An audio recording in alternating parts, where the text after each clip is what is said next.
Hey guys, welcome to the channel. So today we have an exciting comparison between the iPhone 15 Pro Max, which is the blue one here, and the iPhone 14 Pro Max, which is the deep purple over here.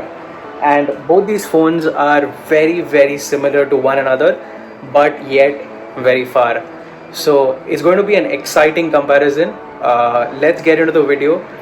Before we do that, do subscribe to the channel, click on the bell icon, and don't forget to like the video. It really helps the channel grow. And now let's get into the video and see the phones. Now, to make it easy, I'm going to look at the 10 big differences between the iPhone 15 Pro Max and the iPhone 14 Pro Max. It's going to be interesting, so let's jump right into it. So right off the bat, you have got this nice titanium on the iPhone 15 Pro Max, while the iPhone 14 Pro Max is a stainless steel, which is a fingerprint magnet. Apart from that, both have glossy backs, both have the same button placement. I will talk about the USB-C, but right now only the design. So yeah, both are pretty different with respect to their construction and how they are.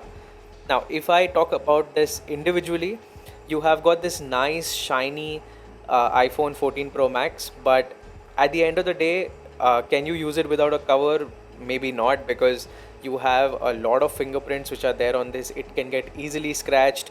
The stainless steel, though durable, but very scratchy and very fingerprinty. Now, on the other hand, the titanium is definitely stronger. If you buy the natural titanium color, then the scratches might not look that good, or might not come that easily on the phone. But on this blue titanium, I do see a possibility of that happening. So yes, that is one thing which you need to make sure. So this is the construction difference between both of these. So if I talk about the overall displays of both these phones, they are pretty similar to each other, but the bezels on the iPhone 14 Pro Max are much fatter compared to the 15 Pro Max, which is a real difference between both these displays. Otherwise, they both are a 6.7 inch Super Retina XDR OLED display at 120 Hz with a peak brightness of 2000 nits with indoor brightness of about 1000 nits. So yes, as you can see, I have brought out the same image on both these phones and they are pretty similar. They get extremely bright, the colors are good, very crisp. If I hide both these phones, you will not be able to tell the display from one another. It's that close. So that's with the displays.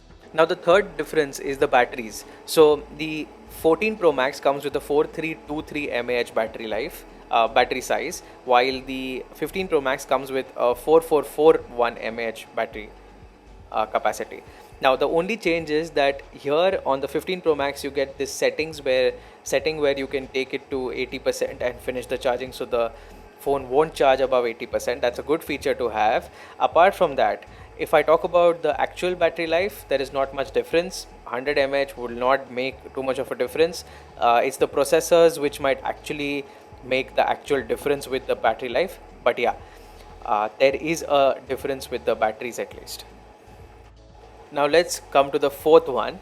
Now this is with respect to the processor, and this is pretty interesting. So battery life depends on the processor. The iPhone 15 Pro Max comes with an A17 Pro chip, while the 14 Pro Max has the A16 Bionic. Does that make a difference? So both of these are on the same Wi-Fi network, and as you have seen, I have opened Apple Store, the App Store, and it's probably pretty similar.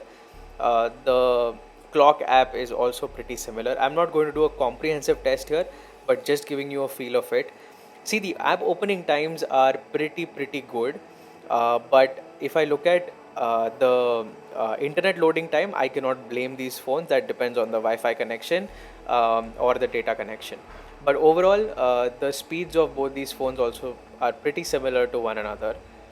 But obviously, if I talk about high-end tasks, then the iPhone 15 Pro Max will start showing differences, because here you have benchmarks where the Geekbench score of the 14 Pro Max is 5423, while the 15 Pro Max is a 7237. So yes, definite difference in their processing. Now the fifth main difference between both these phones is the camera. and the cameras are pretty different. So let's talk about them. First, the sensors, and then we go to the camera UI, and we'll see the differences. So to start with, on the iPhone 14 Pro Max, you have a 12 megapixel ultra wide, a 48 megapixel main camera, which also zooms to 2x, and a telephoto which zooms to 3x, which is 12 megapixel. Maximum zoom is 15x. Now on the iPhone 15 Pro Max, you have something different. So you still have a 12 megapixel ultra wide, a 12 megapixel telephoto, but now the telephoto zooms to 5x, and the main camera has got three modes, so you can crop in to 1.2 and 1.5x, which is pretty interesting. And the main one is 48 megapixel again. Obviously, both these cameras come with ProRes video recording, and you have an option of using the HEIF max photograph photo format as well. But the iPhone 15 Pro Max can do 60 hertz of ProRes, while the 14 Pro Max can do only 30, which is the main difference between the cameras.